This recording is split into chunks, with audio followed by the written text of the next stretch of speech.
এটা নিয়ে এই ওয়েট গেন হওয়ার জন্য অনেকটাই প্রবলেম শুরু হয়ে গেছিলো। আমি যখন জিমে জয়েন করেছি তখন আমার ওয়েট ছিল 75, এখন আমি 61।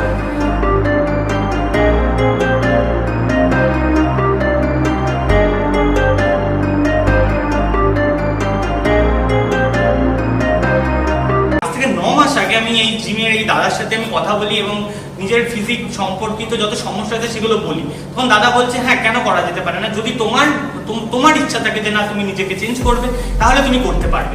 কিন্তু প্রথম আমার এতটাই আমার সমস্যার সম্মুখীন হতে হয়েছিল যে প্রথম একটা সপ্তাহ তো মানে টোটালি মানে একদম অর্থাৎ মানে একদমই মানে কি আর বলবো, মানে যন্ত্রণা, শরীরে কত অসুবিধা, এক এক সময় এমনও মনে হয়েছে যে না আমি আর করতে পারবো না। কিন্তু ধীরে ধীরে আমাকে অনেকে মোটিভেট করেছে। যেমন আমার গাইনো প্রবলেম ছিল, হৃদে সিস ধরা পড়ে, তারা আমাকে সাজেস্ট করলো জিম জয়েন করার জন্য। 7 মাসে 9 কেজি ওজন আমি লস করেছি। এখন আমি অনেক রিলিফ, আমার যে পেন ছিল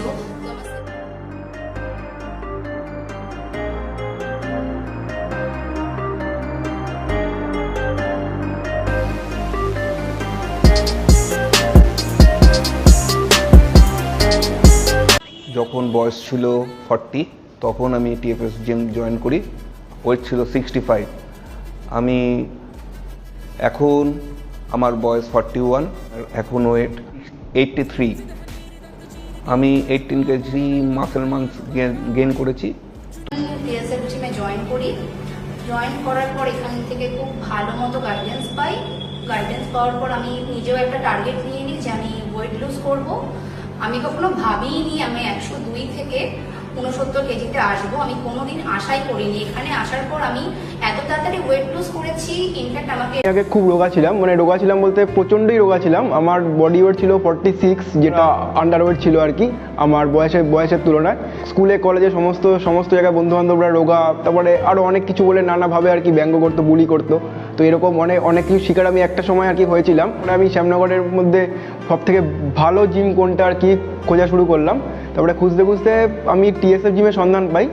তো তারপরে আমি টিএসএফ জিমে যখন ভর্তি হই তখন প্রচণ্ড আন্ডারওয়েট ছিলাম, প্রচণ্ড রোগা ছিলাম।